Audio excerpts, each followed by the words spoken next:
Hillary Clinton cannot be president of the United States. And if the establishment, including law enforcement, does not stop her, you have to. Now, this is not about politics or political favoritism. It's about you, your family, and this great nation. It's about preventing people who have no regard for the law, or you for that matter, from running this country. But she was like two different people. Again, she would be polite and nice to everybody when the cameras were on, and then when they were off, she was just cold, distant. Seconds later. Just almost instantly. Nobody should be fools. Now, the majority of Americans believe, and are right, that Hillary Clinton is untrustworthy, dishonest, and a liar. Hillary has danced with federal prosecutors for most of her career. She knows how to delete, conceal, and destroy evidence. Had I communicated this information not following prescribed protocols, I would have been prosecuted and imprisoned. And how can you expect those, such as myself, who were and are entrusted with America's most sensitive information, to have any confidence in your leadership as president when you clearly corrupted our national security? I have a lot of experience dealing with classified material, starting when I was on the Senate Armed Services Committee, going into the 4 years as Secretary of State. But she says she can't recall the specific training that she received or any kind of briefing for the handling of such sensitive information. The FBI is deliberately covering up the Clinton email scandal. There have been questions about my emails, so I want to address that directly. I opted for convenience to use my personal email account because I thought it would be easier to carry just one device for my work and for my personal emails instead of two. Secretary Clinton said she used just one device. Was that true?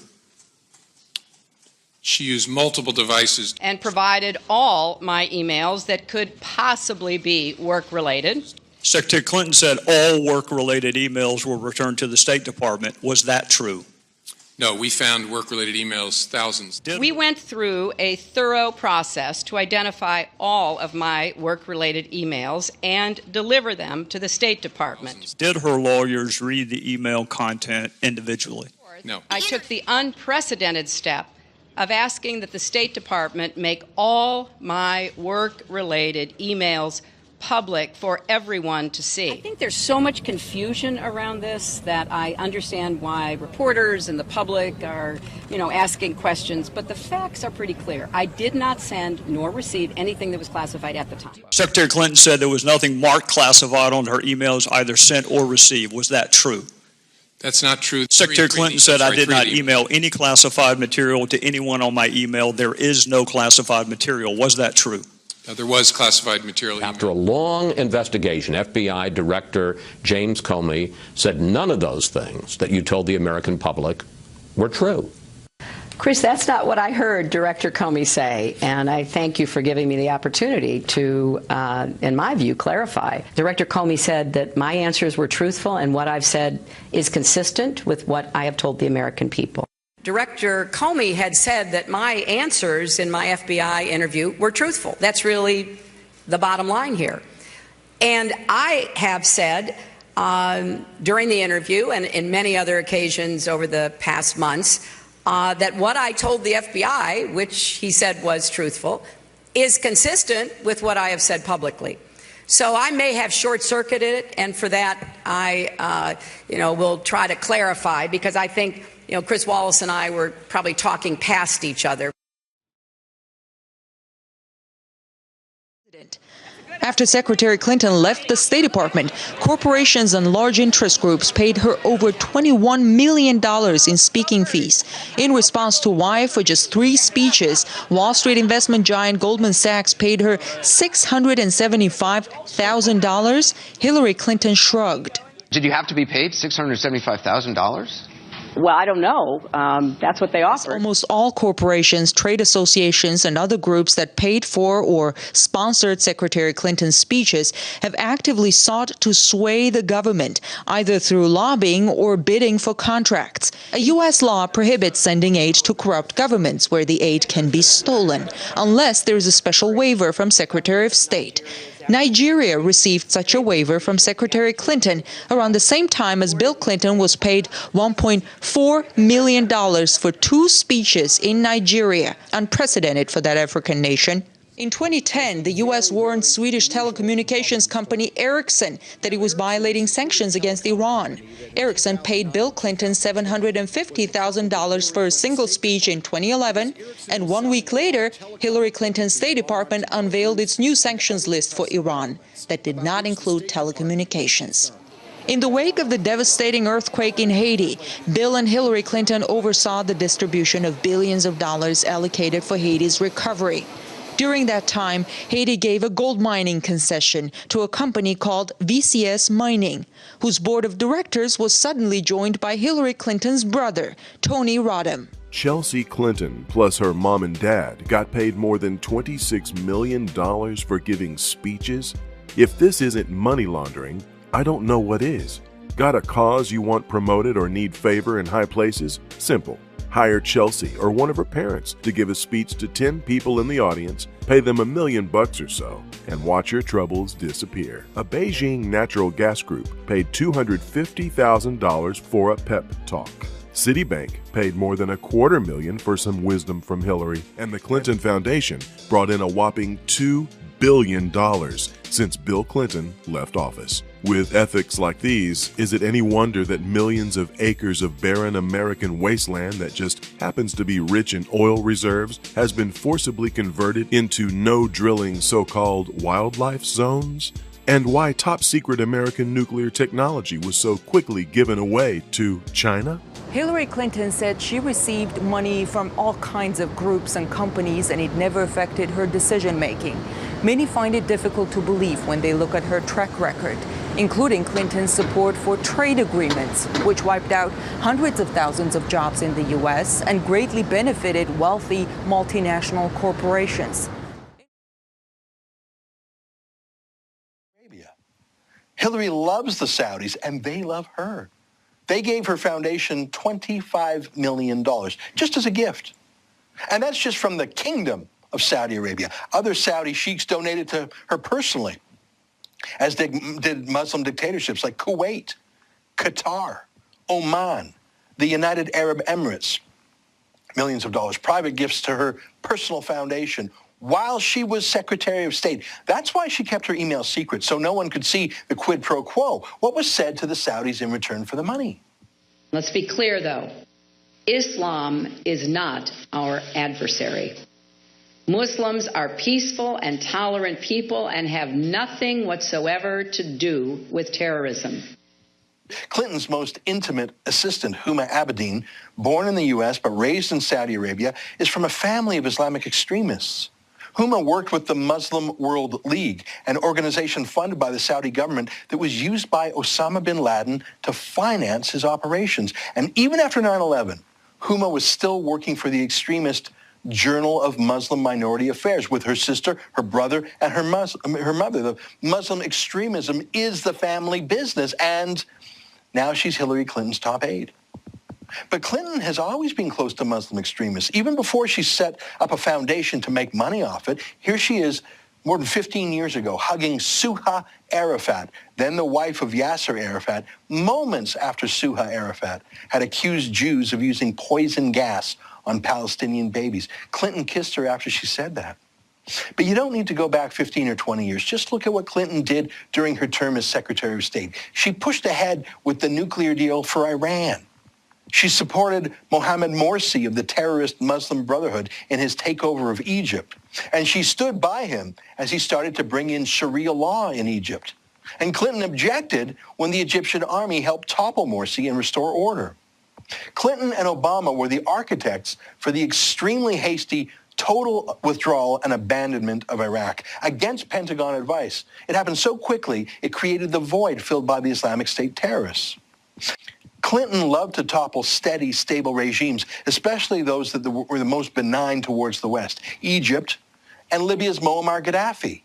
Even though Gaddafi had renounced weapons of mass destruction, paid billions in reparations to the UK for terrorism, and said he wanted to be an ally, Clinton took him out.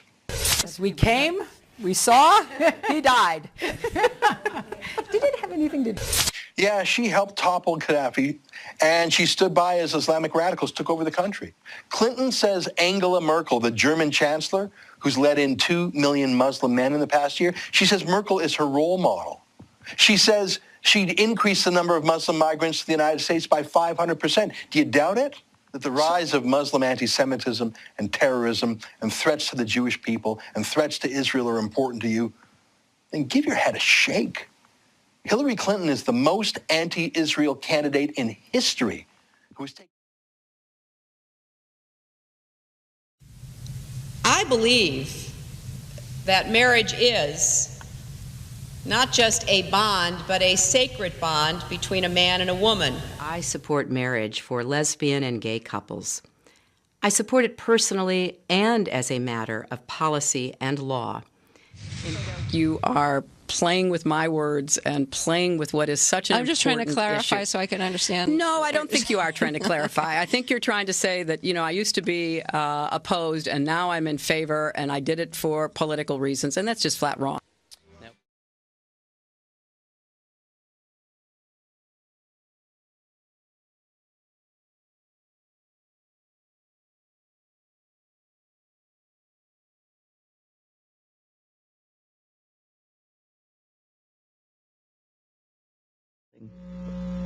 I admire Margaret Sanger being a pioneer in trying to empower women to have some control over their bodies.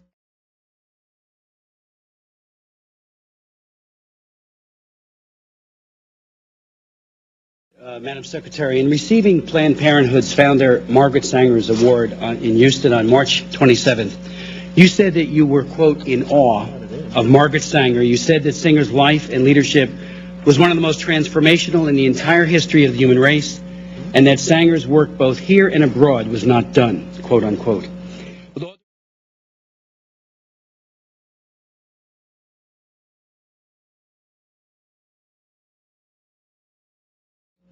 With all due respect, Madam Secretary, Sanger's legacy was indeed transformational, but not for the better if one happens to be poor, disenfranchised, weak, disabled, a person of color, an unborn child, or among the many so-called undesirables Sanger would exclude and exterminate from the human race. Sanger's prolific writings drip with contempt for those she considers to be unfit to live. Margaret Sanger clearly embraced bigotry and racism. She advocated for the elimination of the disabled, the downtrodden, and the black child. In one of her writings, she said, "Today, eugenics is suggested by the most diverse minds as the most adequate and thorough avenue to the solution of racial, political, and social problems." Hillary has always been in Planned Parenthood's corner because she knows women deserve someone who is in theirs. She will always stand up for the right of every woman to access a full range of reproductive health care, including abortion, no matter her economic status. Hillary Clinton not only supports expanded access to abortion, she's also made clear she believes personal convictions of average Americans shouldn't stand in her way.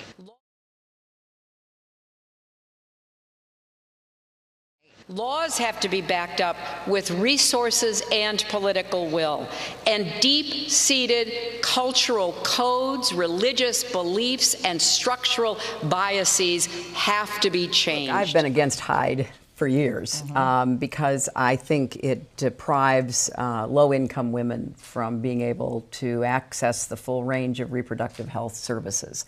And I don't think that's fair or appropriate. I'm obviously not only against defunding Planned Parenthood, but I would like to see Planned Parenthood even get more funding for women of color.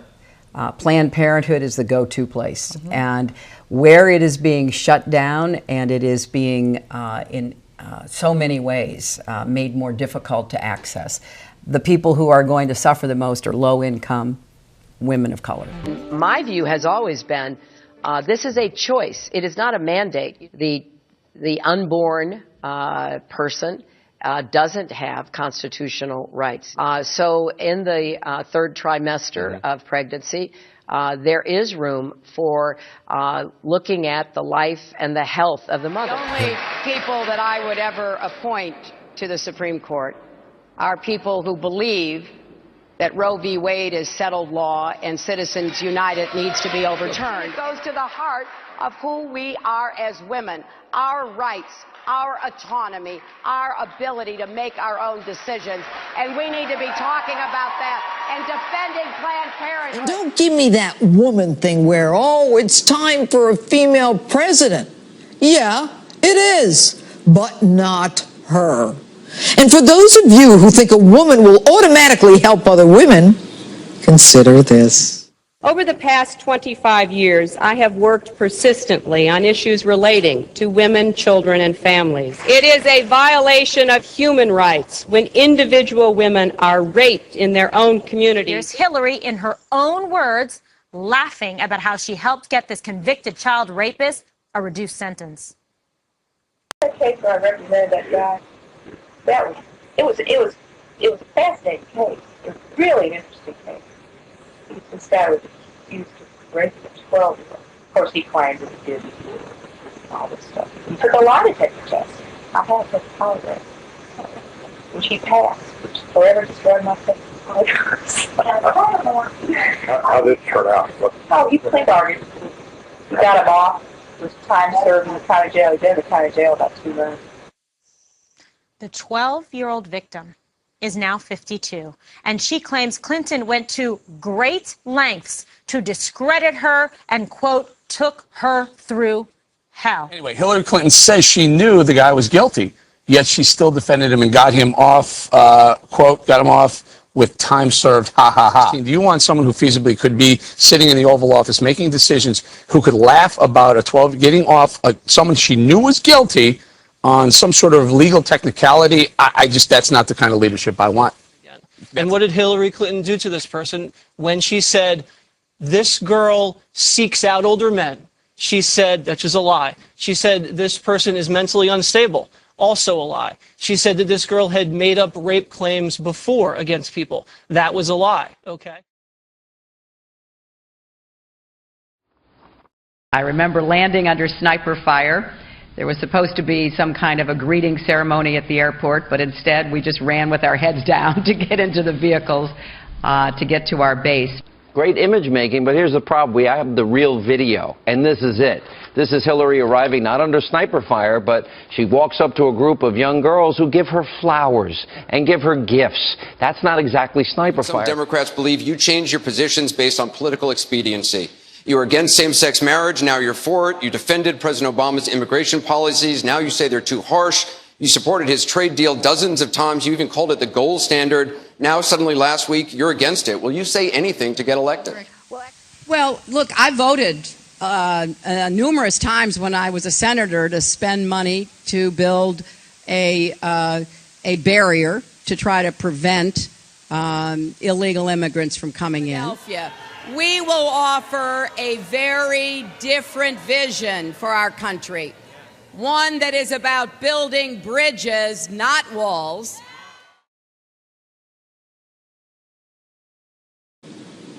You know, the Clintons have always been about the Clintons. Evidence, Benghazi.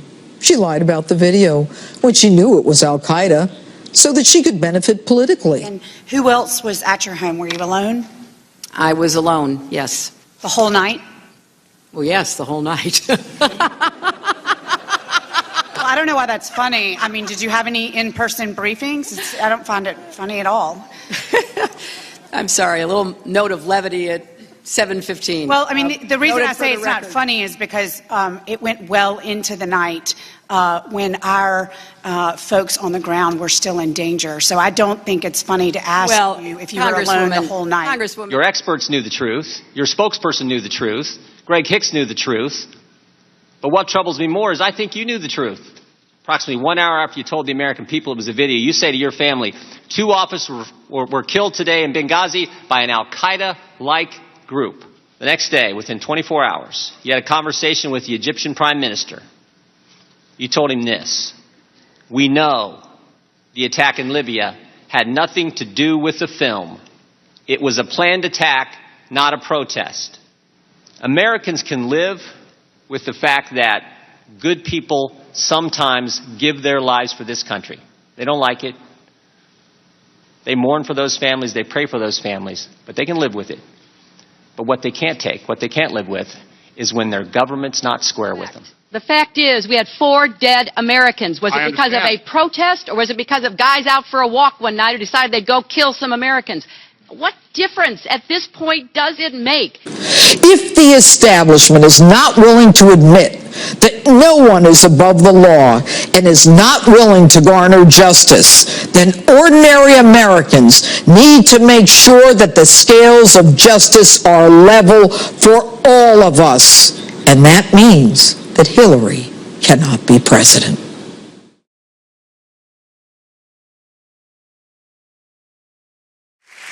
Here is what Hillary Clinton would do to our country. She'll appoint radical judges who will legislate from the bench, overriding Congress, and will, I'll tell you, the will of the people will mean nothing, nothing. Her judges will abolish the Second Amendment and destroy the rule of law. She will keep Obamacare in place, which puts medical decisions in the hands of government. She'll restrict religious freedom with government mandates. She'll push for federal funding of abortion on demand up until the moment of birth. We want to uphold the sanctity and dignity of life. Here is some of what we can accomplish together. Appoint judges, so important, who will uphold our laws, protect our Constitution, and protect the rights of all Americans. And these judges are all pro-life. Marriage and family as the building block of happiness and success. Religious freedom, the right of people of faith to freely practice their faith. We must continue to forge our partnership with Israel and work to ensure Israel's security. Keeping people of faith safe from threats like radical Islam, whether protecting them here or standing by Israel, all of us need to confront together the threat of radical Islam. We have to restore the rule of law on our border, in our government, no matter where it is. New immigration controls to keep us safe from radical Islamic terrorism. I would like to thank the evangelical and religious community, because I'll tell you what, the support that they've given me, and I'm not sure I totally deserve it, has been so amazing and has had such a big reason for me being here tonight. Your values of love, charity, and faith built this nation.